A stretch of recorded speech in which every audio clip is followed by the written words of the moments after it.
the town where the jazz is swinging high. It's the New Orleans Outsider with Chris Goff, my oh my. We may be outsiders, but our love for New Orleans is true. So come along as I share it all with you. Sights and sounds, food and drinks. We're here to take a ride with New Orleans Outsider as our guide. And here are your hosts, Chris Goff, Peter Newkirch, and Justin Appleberry. Well, it's that time of the year. We need to talk about one of the greatest holidays of the year in the greatest city in the United States of America, maybe the world, New Orleans. Welcome back to NOLA Outsider. I am Chris, along with Peter, and we are here to talk about Halloween in New Orleans.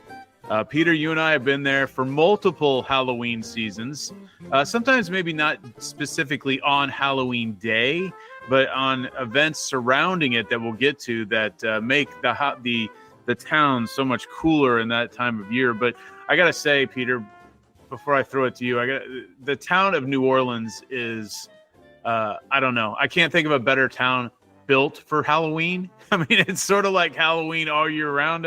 If you're walking around at night and you do some of those spooky tours or everything's haunted or, there's so many ghost stories down there that Halloween just seems like a natural fit for the Crescent City. Absolutely. I mean, we just need to jump right into it. They are at a pro level in comparison to other cities. And that's saying something because here in Kansas City, we get these nationally recognized haunted houses down the West Bottoms and we dive all in here and they take it to another level. And you're right, it is year round down there. There are people who live year round for this one holiday down there. Yeah, you bring up a good point. Kansas City, and I forget that we sort of have something that some towns don't this type of year. I think everyone has versions of haunted houses. I mean, down here where I live, there's haunted hay rides and haunted houses down here. But the ones that Peter's talking about, downtown Kansas City in the West Bottoms, they have multiple. It's been the Beast and Edge of Hell, and there's the Catacombs. I don't know how many still exist, but I know the Beast and Edge of Hell are still there. And these have been like a landmark in Kansas City for decades. And, they're put in these old rundown buildings that once were, a flourishing business that's, 10 stories high, but now they're like permanently a haunted house, which is very cool. And I loved them as a kid. I always tease my kids. I'm going to take them down there and I think they're too young now still to go to those. I remember going as a kid. My dad dropped us off there once and my friend's younger brother just ran back to our van, just crying like halfway through. So although that stuff is fun, it's a setup here in Kansas City every year and it's a seasonal thing. But like I said, like New Orleans, they don't need manufactured haunted houses because apparently, Peter, they have many of them for real. Yes. Yeah. And they will tell you about every last one of them if you want to take a tour. Yeah, there's a lot of tours that talk about them. That's for sure. Halloween in New Orleans, the first time we went there, Peter, for the Halloween party, of course, you have your own perspective and I have mine of the same thing because you left us for a little while that day. Would you like to, let's go with your perspective first. The Halloween Krewe of Boo. Well, actually this was the Molly's at the Market Halloween parade, correct? No, that was a different Halloween. Was it?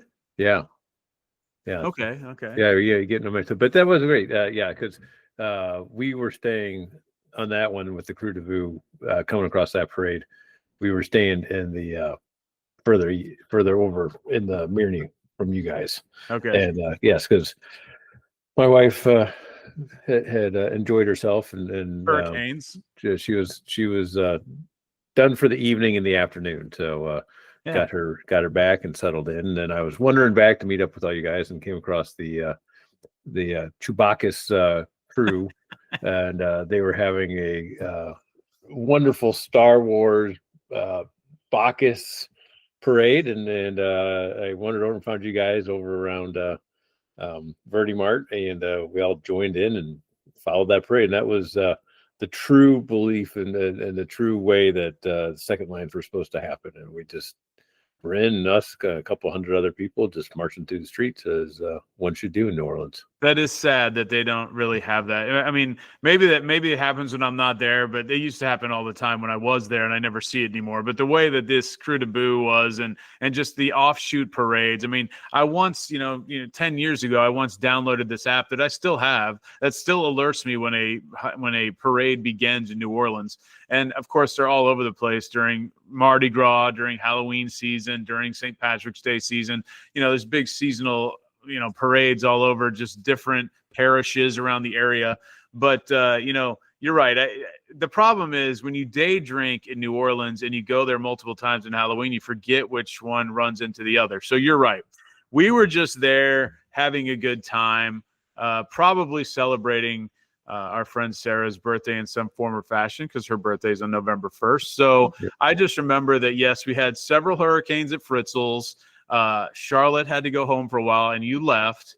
And then we made our way over through this parade. And while we're walking over there, there's this is all new to me at the time. There's this huge Star Wars Halloween parade going on, which, people are dressed up as, TIE fighters and, of course, stormtroopers and Chewbacca and all these things. And then all of a sudden Peter reappears during this, and we all just jump behind, the fake C-3POs and R2-D2s and continued with our down the path with them, which, like you said, is the way it should be. And that's what we could do, 10 years ago.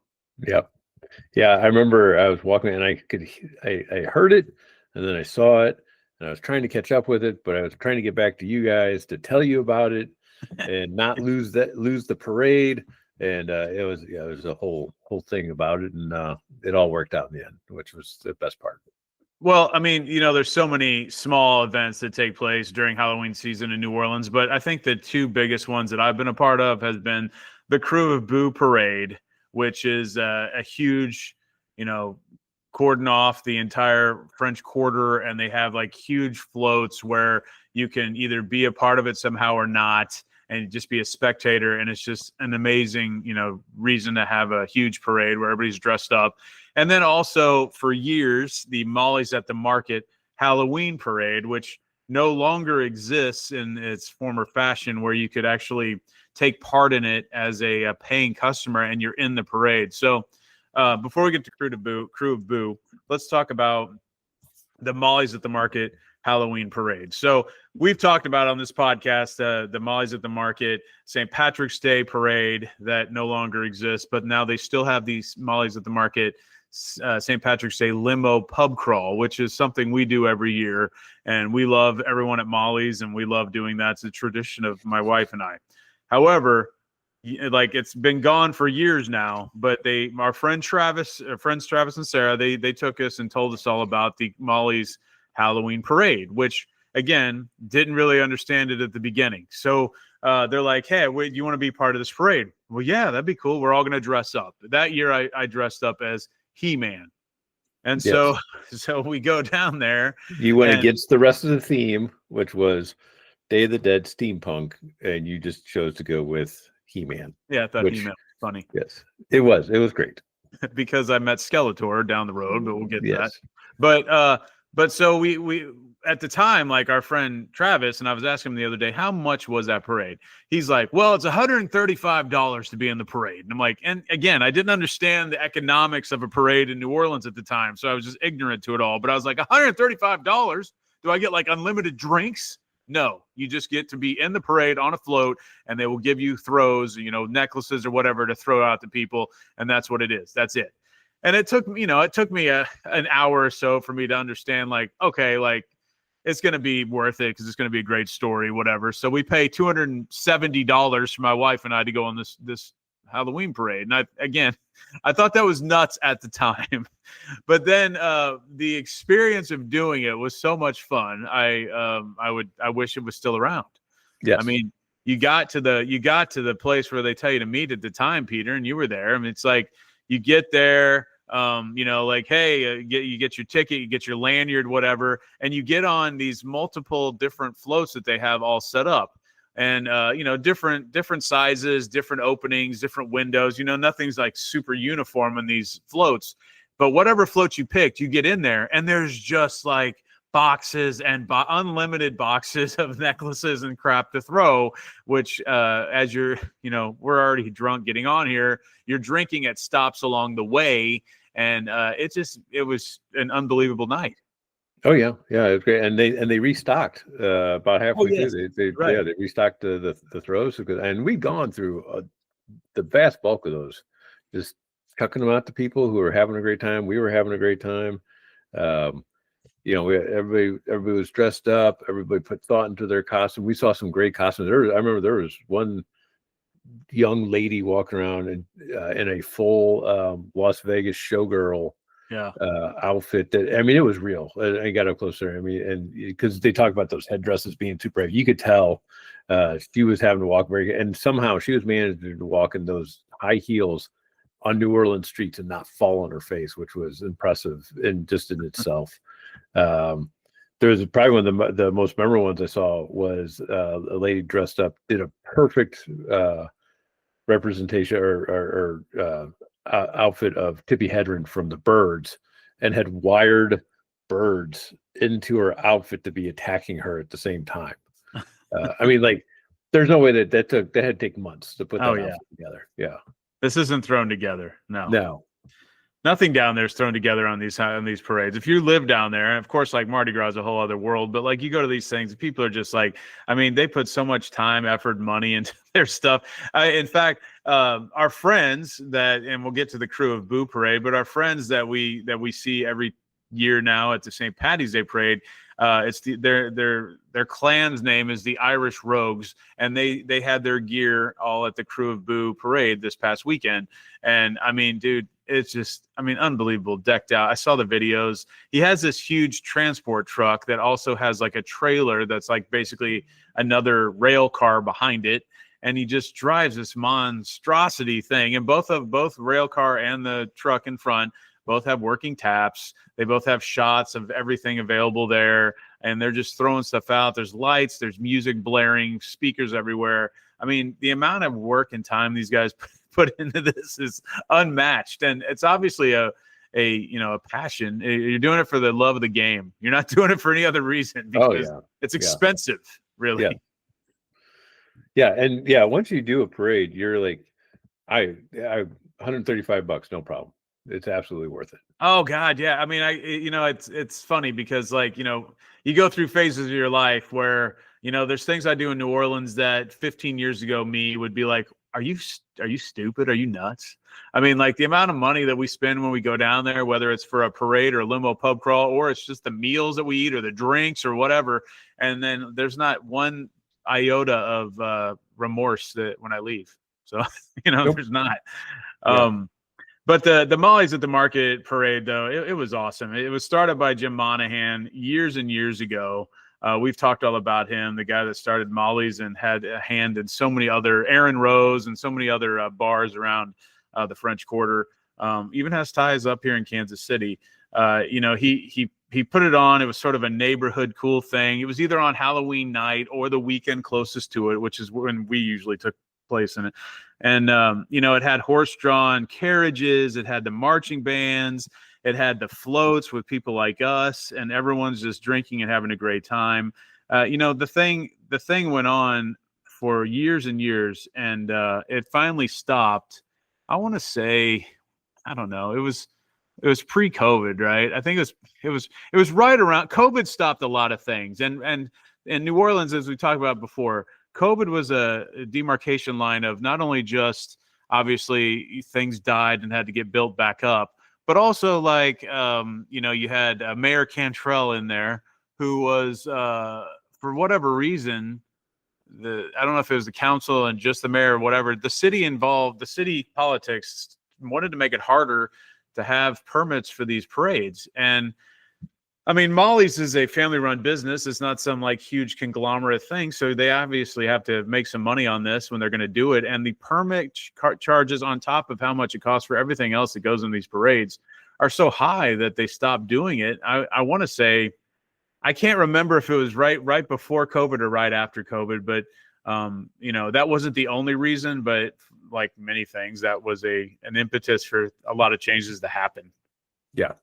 Yeah, and it's unfortunate because that was just a super fun parade to go and do. I think of all the parades we did, that was probably my favorite one. Oh yeah. And just like I said, a super unique experience to be in a parade like that. And it's not like it's not short. You're not out there for a half hour. They're out there for a couple hours.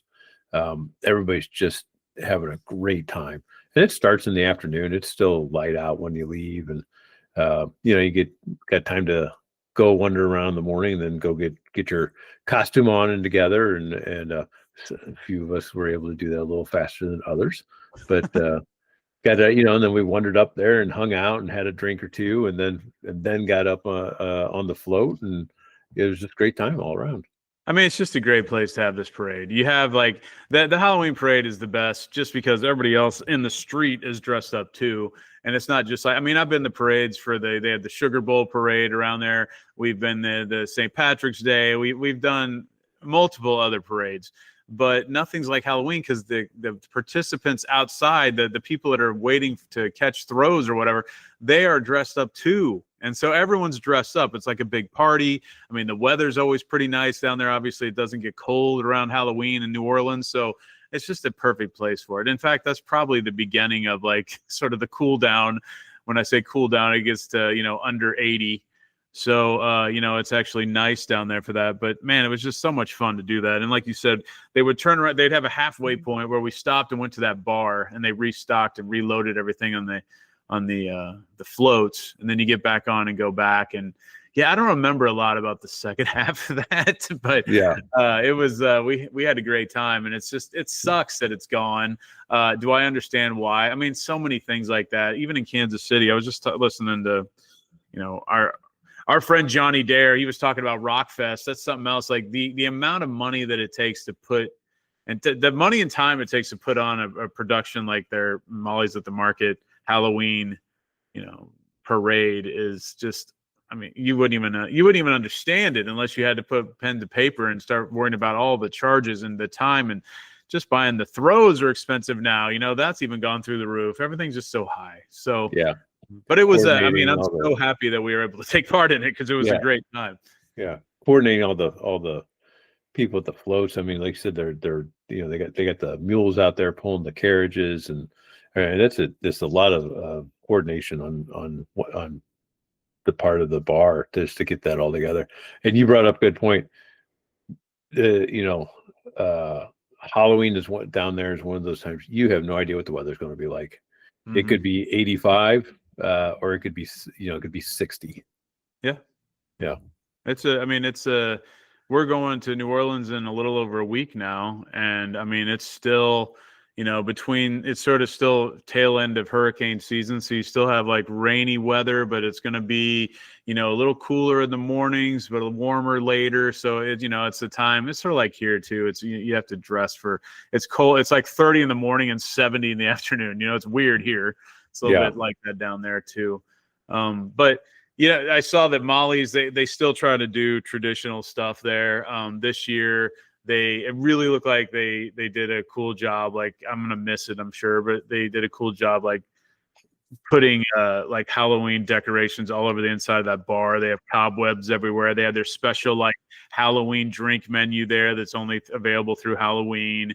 Pretty cool. They got, like little syringes filled with something in a glass, I mean, it was pretty cool what they were doing. And also I saw last weekend they had it was like $100 gift certificate and a bunch of free swag for the person that carved the best pumpkin. And they had brought in a bunch of pumpkins for people to just come in and like carve something. So I thought that was pretty cool. But That's smart. Just get drunk people to come in and screw up a bunch of pumpkins. Yeah. I totally would do that if I was there. But absolutely. You told me that they got Decatur all tore up though. Oh man, I saw some videos the other day, and our friend Justin, his mom and his sister went down there just a week or two ago, and I guess it's all torn up. It looks like Decatur, Lower Decatur, which is sort of on the Frenchman end of Decatur. That side of Decatur is just torn up, basically from almost Frenchman, I can't tell how far it goes up, but it's blocks and blocks. And then so basically the road is torn up, so there's just the like you see in New York or Las Vegas, they just have 8-foot high chain link fence with like the fabric in it on both sides of the street, and you just have the sidewalk there, which is like hurting a ton of the businesses. Oh, absolutely. And they're all really upset about it. I think and there was also Royal Street for a while is screwed up as well. So I follow some guy that does some videos on Royal Street, and he was talking about how they're just getting together because this sort of was sprung on top of the businesses there. They had no idea this was in the works. It just sort of happened. Of course, you have an outgoing mayor, and this stuff all just comes together at the 11th hour. I don't know why that's happening. But anyway, so they were very upset about it, and they're having a bunch of meetings around there, just sort of talking about how they can help each other out. Because, when you cut out some of those streets, of course, cars do go up and down them, but they're usually just a walking path half the time too. So if you cut that out, you're cutting out a lot of foot traffic. Absolutely. Yeah, absolutely. Yeah, well, the days of the parades are past for now, unless the new mayor decides to drop those prices back down. So I'm hoping Mayor Moreno, I'm hoping that she steps in and like changes things, because it was, I don't know, just second lines in general, as we've discussed here multiple times, it's just, you just don't. I mean, there was not a day down there where I did not hear 2 or 3 little parades going on, and you just stop eating, stop drinking, look out the window, and just watch it pass for anywhere from 5 to 60 seconds of a parade passing by, and you don't see it as much anymore, right? Yeah. I see smaller wedding ones, and stuff like that, stuff that you have a real purpose to go get a permit for if you want to have a celebration of that level. But just the ones that were just fun just don't really exist anymore. Nope. The little, like the neighborhood ones that they just like, let's go get the old fire truck out and run around the block a couple times. And yeah, you don't see that anymore, which sucks. Yeah. But the other big Halloween celebration that we've gone to was the Krewe of Boo parade, or the Krewe of Boo just festival, what you want to call it. It's a multi-day thing. When we went, I've gone for that a couple times, and my wife likes to run, as you do too, Peter. I don't think you ever took place in the Krewe of Boo 5K, but she's done that a couple times. That sort of kicks things off. Did you do that? I did not. No. Oh, well, you like to run, so I do. But she likes to do those 5Ks, though. She feels like she's accomplishing something. Well, she wants that 5-cent medal, so yes. That makes it all worth it. Well, the Krewe of Boo parade, it's officially the New Orleans Halloween parade. It was founded by the same folks who run Mardi Gras Cruise, which of course is a huge deal, huge moneymaker, huge business. Of course, it goes through the French Quarter and Warehouse District, floats, marching bands, throws that include many voodoo dolls and candy. I mean, this is a big one, and we went to this a few years ago, but my time shockingly was cut short because I had to help my friend Travis back to his room. Yes. You remember this, correct? Oh, yes. Hey, it happens to the best of us, It does. But no, it's that day, and to your point of the weather that day, because this didn't help Travis, me, Justin, you, anybody. That day was hot as hell. And it was everyone's in like latex makeup and suits and all this stuff, and we were just sweating our asses off. You remember that, right? Yeah. Oh, yeah. And it, the humidity just goes through the roof too. Sometimes it's even worse at this time of year than it is almost in the summer. So everything is sticky, just everything. Well, it is a huge parade. So much so that, and me personally, this is why I don't go to Mardi Gras. It's like, after I've gone to New Orleans so many times and enjoy it so much, I've sort of have an aversion to the big festivals now, only because it's so crowded that it's like, I don't want to get, it's sort of my feeling on, I don't really want to go to a show at Arrowhead Stadium because I'm just one of 80,000 ants there. I would rather go to other things that I can actually be a little bit more involved with. And that's sort of how the Krewe of Boo parade is cool to see. And our friend Justin, that was the first time he ever went to New Orleans. His picture just popped up this week of him wearing his like jack-o'-lantern suit, So, and it was fun. But I mean, you remember that parade? it was like, I mean, we were at a pretty good spot, and it was, I don't know, 20 deep to get up to the line to even see the parade. I mean, it is freaking slammed. And, and it goes away. So I'm sure there's going to be an opening somewhere, but man, it was crowded. It was hot. And, but it's second to none, I think, to Mardi Gras as far as like the amount of people that watch it and just the amount of fun you can have with people dressed up and going through the French Quarter. It also has, neither of us have gone down for Mardi Gras, but we've seen a lot. That whole Mardi Gras culture is a big part of New Orleans year round. But those parades, like the Krewe of Boo parade, it's like a little more relaxed. Maybe, and it's definitely more local, even though it's big. It has a more local feel, where the Mardi Gras, it's a more professional, bigger show. You're a little more detached from just what's going on, because I mean, however many people show up for Krewe of Boo, it's 10 times that for Mardi Gras. Yes, I mean, like, at least. I mean, it's sort of like Krewe of Boo, where we would go in January and see sort of the Krewe of Boo. If you've ever, we've never done a show on that, but that is in itself a crazy time to go, because that sort of kicks off carnival season pretty early on, and that is just like it's like an X-rated dirty floats that, I mean, I was laughing my ass off the whole time. The things they were handing out, like little paddles and like, condoms and stuff. This is a really fun time to go. But the point is, like, it's a smaller thing that you can feel a little bit more connected with, as opposed to, the monstrous Mardi Gras. Yeah, absolutely. And I was just looking up. They have a few haunted houses down there outside of the actual haunted houses, but like what we're talking about. So it just goes through the whole city. I mean, it's not just the quarter. It's not just right. That whole city is just into it almost year round. They just love it. They love Halloween down there to a level that you just don't see anywhere else. I mean, so many things could be tied into Halloween season down there, which makes it so much easier to go down there and want to celebrate it. I mean, we talk about the cemetery tours, we talk about the haunted tours, the haunted buildings, the revelry. There's so many different buildings that were haunted. We stay at the haunted hotel. I mean, there's the cemetery tours alone at night during Halloween season have to be like sold out all the time, because just going to like Marie Laveau's tomb on Halloween night would just be the ultimate, thrill for a Halloween lover. Oh yeah. That's I'm sure there's people that make that trek as a lifetime achievement to get down there for Halloween to do that tour and get your time in on all of those. And it goes on. It goes on before Halloween. It goes on after Halloween. It is not a one-day holiday down there. No. I mean, it's the build up to Halloween there is several weeks, and when we go here the weekend after Halloween, you'll still see remnants of it, of course. It'll get slowly taken down, but like I said, it just matches the decor of the nighttime scene there anyway.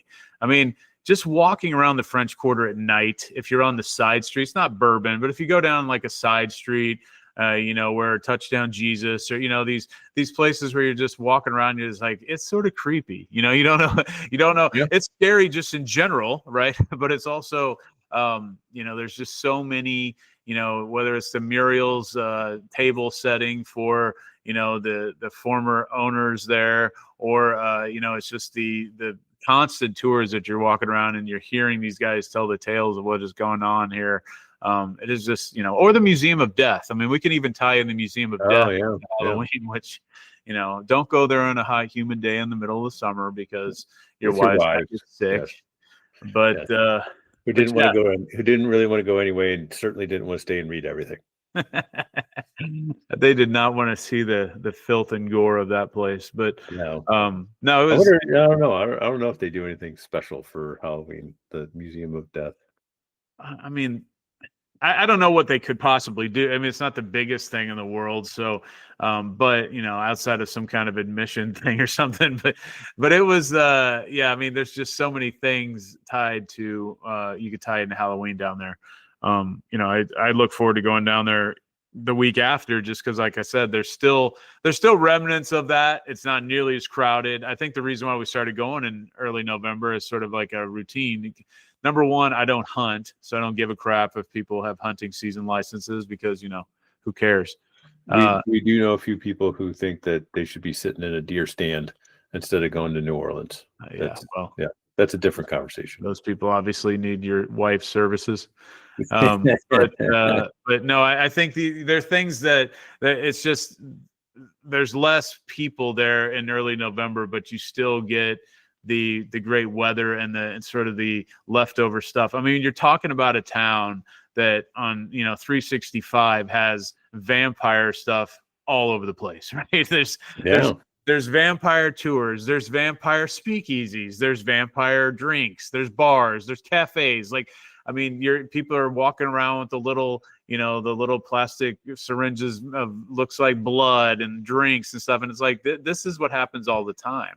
So there's not a lot you can really do to make it more scary, except add a few decorations here and there and have a couple parades. But I mean, the town's built for Halloween. And absolutely. It absolutely is. You just, I mean, you walk around every corner, and one of those things you get those few moments where, it's a quiet moment, and maybe it's been raining, and it can almost be a little misty, and you'll hear the clip clopping of the mules pulling the wagons down, and the low talking, and it has all the ambience of a good horror movie going on. You almost wonder how Edgar Allan Poe wasn't from New Orleans instead of Baltimore. Oh, totally. And speaking of which, and we've talked about this before, there's been so many movies, like the Haunted Mansion is the one that I know it's shot there multiple times, including the latest version where they shot inside Napoleon House, as we've talked about. But there's so many movies that have used the backdrop of the darkness and what's going on down there as like for a theme for a sort of a thriller or horror movie there. And it just feeds into it so perfectly. So I mean, if you've never been down there for Halloween, that is, I mean, outside, if you're like, hey, I want to try the ultimate New Orleans experience, I guess you would have to go obviously Mardi Gras #1, I suppose. But if you don't want to go to something that is just organized chaos, I think Halloween has to be #2. Now, a close #3. I love St. Patrick's Day down there as well. I mean, any kind of drinking holiday is going to be fantastic in New Orleans, but I would edge out Halloween just a little bit more above that. Yes, I think it's something the whole city gets into a little bit more, and they just put a whole another level of effort into it. Yeah, you're right. Yeah, where the St. Patrick's Day parade and all that is it's over the top. I mean, in comparison to anywhere, it's over the top. It's exceptional in all ways, but it is kind of contained to a couple of spots where, like I said, Halloween, the whole city's in on it. Yeah, no, you're absolutely right. I mean, Boondock Saint, Molly's, as we mentioned, all the dive bars have like cool stuff going on, and because of the closeness of everything and the proximity of everything in the French Quarter, everything is just sort of one after another. It's just such an easy holiday for them to get ready for because they're sort of that way already. Yeah. But it is a cool time. And Peter, I'm looking forward to going there next week. Yeah. I'm hoping that Justin is going with me, even though he hasn't been on this podcast in months. He's been doing extended tour of duty somewhere else. He's obviously been working on his list of places that we're going to go because he's hit that point that we all hit, or at least I know I do, where I will bug you and others about like, hey, it's 9 days till we go. Here's our itinerary and here's where I want to go. And then, we hit about 50% of what we normally want to do because then we just like drink too much one day and we decide not to do the other half. But we have several new things that I'm looking forward to talking about on here. And unfortunately, you won't be at some of them, but you know enough to wing it anyway. But Gala Tours is one that I want to try, that we're going to try at this time. And La Petite Grocery, which is one that your friends over at C'est La Vie did a review of, and I'm looking forward to seeing that. And then Justin and his wife are really excited about going to Toops Meadery, which is, it's going to be a little ride away from the French Quarter, but You know, me and you have looked at that, and it's definitely something that I know you would love. Oh yeah, yeah. I was looking at the menu. That's an astounding menu. And I'm looking forward to your report on La Petite Grocery because right now I'd say they have one of the best menus in the city. Yeah, you know, you turned me on to that C'est La Vie, which if you haven't checked that out, they have like a YouTube sort of video show where they talk about I think they run a family like tourism business, right? But they end up doing little sort of where's the best po' boy, where's the best blank, you know, or here's a place that we wanted to try because everybody told us to try it. So they go, and it's a husband and wife. Sometimes they have their kids with them, but they did Tubes Meadery. And when I watched it, it looked like super cool decor. I mean, it looks like a really lots of character place with like an sort of a really cool diverse menu, which I'm looking forward to either going or hearing about Justin's time there because, you know, it has sweetbreads on there, and it's not like sweetbreads like the fancy place like Brightson's or something like that. It's more of like I would call it more like a kosher butcher type place to me. Yeah. You know? Yeah. In some way, I want, you know, if you can make it, that's great. But there's a part of me that wants just Justin to go so that when he's on the podcast next time, we can listen to him mispronounce 90% of the menu. Well, that's a given. So yes, that will happen. I don't want to have to. Maybe that's better for me. I won't have to correct him as much. So, but yeah. No, they Galators. I was going to go there last time with Stacy, but we ended up doing something else instead. But that's like this is the first time I think jacket required. Commander's Palace didn't even ask for a jacket, but Galators is like, nope, we're still going old school here. So I unfortunately have to pack a jacket, which I know is something that you always pack, but I do not. Yeah, I have a summer weight and winter weight. I do. Galator, I commend them. I commend them to holding fast to these standards of dress and expecting gentlemen to be like gentlemen.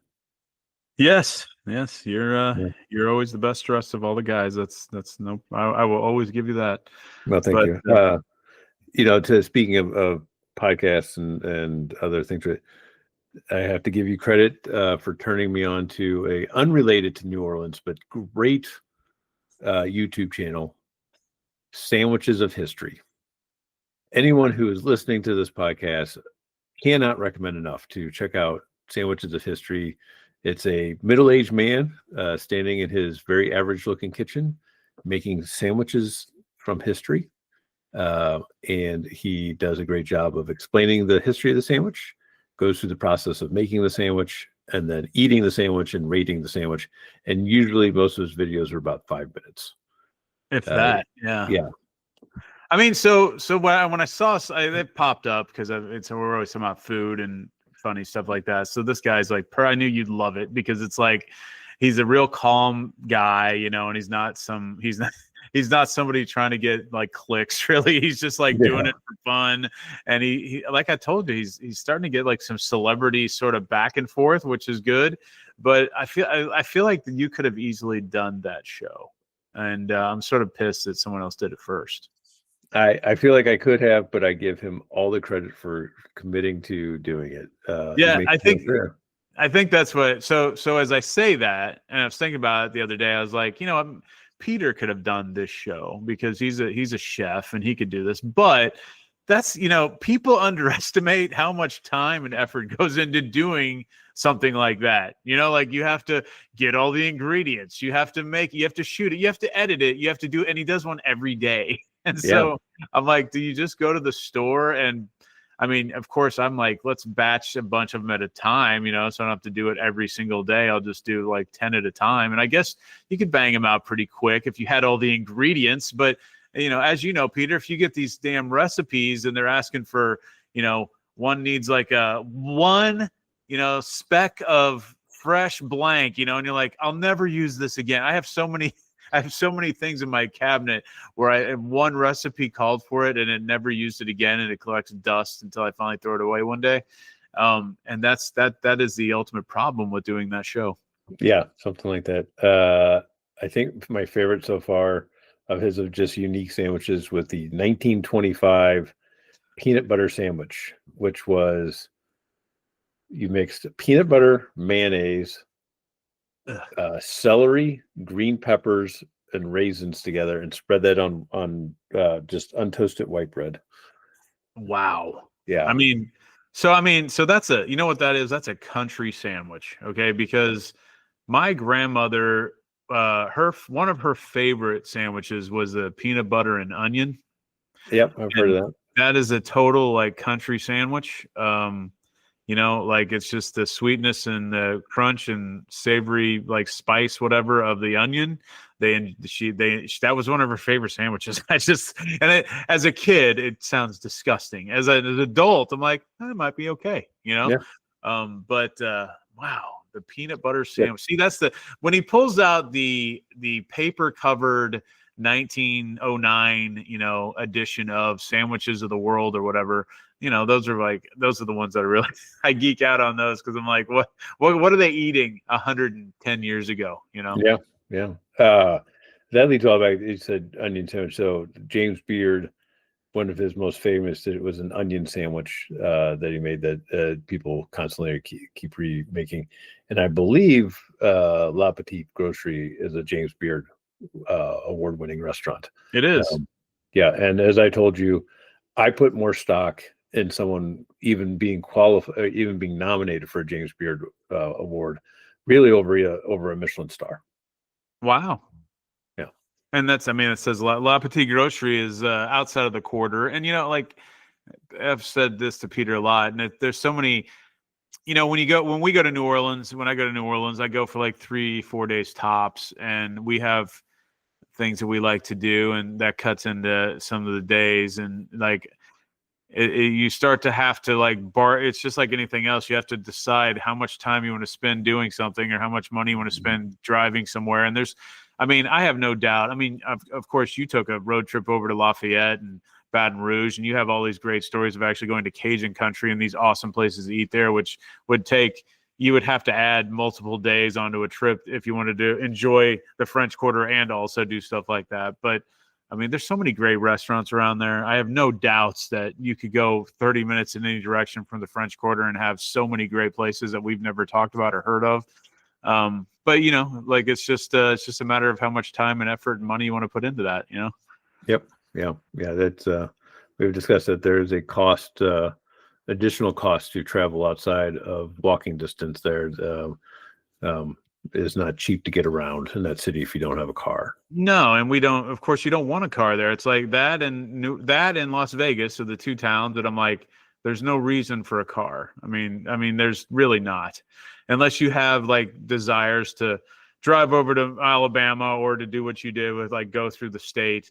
But if you plan on home basing out of the French Quarter or the Strip or somewhere around the Strip on Las Vegas, there's no reason for that. So yes, and we haven't talked about Brightson's on here, and you went with me there, and I want to talk about that one day because I was a big fan of Paul Prudhomme, and I thought it was awesome that Mr. Brightson was his sort of sous chef, and then he ended up making his own restaurant in a neighborhood that wasn't. I think he's close to the zoo or City Park. I can't remember exactly where it was. I think it's the zoo, but anyway, it was awesome. It was a great meal, but it was a $50 round trip Uber ride, $25 each way. That it didn't say as a crow flies, it felt like it was like 3 miles. But with all the twists and turns and everything else going on, it costs a lot of money depending on when you go there. So you have to factor that into your total cost of the meal. And you're like, well, it was really good. There's a lot of awesome restaurants around us here too, so I'm sort of hard to justify that sometimes. But I did have sweetbreads there with you, and they were very good. So. Yeah. I think maybe we can do that. Knock that one out next. Go through that. That was a fun time to go. We just I'm not going to say that it somehow affected the quality of the meal to pay for that ride. It was more just unexpected that it was going to be that much. Same. Yeah. Once we understood it, we're like, well, that's just life, and that's what it's going to cost. So we moved on. Yeah. No, whatever. It's in the grand. Again, it's not the money as much as it's the principle of the thing. It's like, do you really want to do that? But anyway, Brightson's was good, and I think we should talk about that because again, anything connected to Paul Prudhomme is cool to me. So yes, absolutely. Anyway, we'll wrap up here. Halloween in New Orleans is one of the greatest times to go down there. Go bar to bar, see what they have up. It usually turns into a big contest between all the dive bars who can have the coolest decor of any holiday, whether it's Halloween, Christmas, or whatever. But Halloween is definitely one of the tops. And if you don't get to do the Molly's parade anymore, but the Krewe of Boo parade and all the festivities around that is a really cool glimpse into the parade life of New Orleans. So anything else you want to throw out there, Peter? Just one of the greatest times you can have in one of the greatest cities in the world. That's absolutely right. We try to talk about that each and every week here, or every show. It's not weekly. Every show on NOLA Outsider. So for Peter, I am Chris. And after maybe our next show, I'll be talking about Galatoire's or some new place that we just went down in the Crescent City as we make our way down there next week. So we'll see you next time here on NOLA Outsider. Have a good night. Thanks for listening to the NOLA Outsider podcast. We'd love to hear about your experiences in the greatest city in the world. Email us at outsidanola@gmail.com. Also, check us out on Facebook at facebook.com/NOLA Outsider or visit NOLAOutsider.com. See you next time on NOLA Outsider.